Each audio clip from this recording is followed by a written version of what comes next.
AmITheA for using a fake test to expose my colorblind brother in front of friends and family? So, I, F17, have a brother, M15, who claims he's colorblind. When he was younger, all his paintings and drawings seemed normal. The whole colorblind claim started after he turned 10, all because of a light pink t-shirt he perceived as white. My parents joked about him being colorblind since my uncle, my dad's brother, is. He continued this claim, constantly mentioning it to others, which has always annoyed me because I'm sure he's lying. I've told my parents, but they brush me off, saying I'm just jealous of the attention he gets. Last week was my birthday.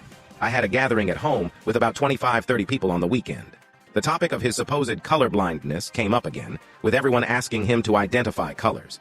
I, feeling frustrated, asked him to take an Ishihara test on the TV. He agreed after some hesitation. I went up to my room to grab my computer to plug to the TV. But instead of a genuine test, I used a fake Ishihara test, one that anyone could pass. He pretended not to see some numbers, and once the test concluded, I revealed to everyone that it was a fake test, aiming to show he was lying. The mood turned sour. My brother and parents were furious. My family tried to brush it off, making jokes, and my friends found it amusing. Post-party. My parents were livid. They labeled me as an attention seeker and a jealous asshole, and grounded me for embarrassing my brother. I feel like had he been honest, he wouldn't have been humiliated. So, AmITheA for informing a school a family with students have moved out of district in order to make room for my child? My children and I moved into a new school district last year. Although we live very close to a great school, we were sent to attend another school in the district because the desired school was at capacity.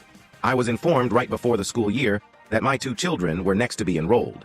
The housing issue has slowed movers down to a near halt, and we aren't really living in an area with frequent movers anyway. I found out that a family moved out of our district to our inner city schools, but was also informed the students were still attending the school in my district. I don't know the family, but I don't blame them. The inner city schools are terrible and problematic at best. However, our district is not open enrollment, and they should no longer be attending the school.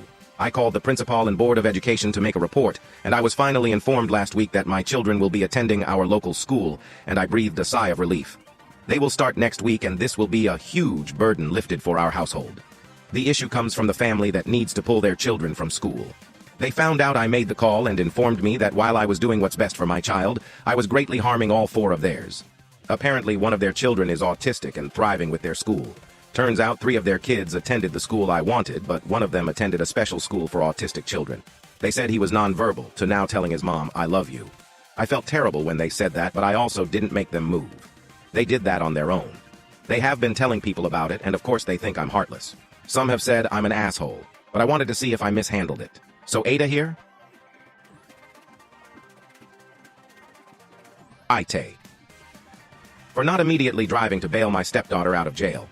My wife, 40F, has a 19-year-old daughter, Meg, that is starting her 2nd year of college. Meg attends a state school that is about a 4-hour drive from where we live. She started classes about 2 weeks ago. Meg has taken out loans to pay for her college and lives on campus, so she has no rent and has access to food on campus. She worked all summer, so she has a fair amount of her own money, but we still provide her with $100 a month to help her out. This past weekend, my wife got a call from Meg at 3 a.m. Every parent's worst nightmare because no call at that time is good news. Thankfully, Meg was okay, but she had gotten arrested. Apparently, she had been at a party with friends and gotten drunk. She walked home with a group, but split off with a couple other friends at some point. This smaller group walked up to what they thought was one of their houses, but it wasn't. The people who lived there did not appreciate the doorbell ringing at 2 a.m. and called the police instead of opening the door. When the cops showed up, Meg and the others ran. Meg got caught and arrested. She called us from jail and wanted us to come bail her out. My wife practically jumped out of bed and started to get ready. I asked her WTF she was doing, and she said, "We have to go get Meg right now." I told her it's 3 a.m. and a 4-hour drive. If I'm going to be driving that far, I need to get some more sleep first. My wife ripped the blankets off the bed and told me we need to leave now. I got up and reminded her that there are 2 other kids in the house, Stepson 16 and our son 9, that we need to talk to before we leave, and I don't want to wake them up at 4 a.m. to tell them we're leaving.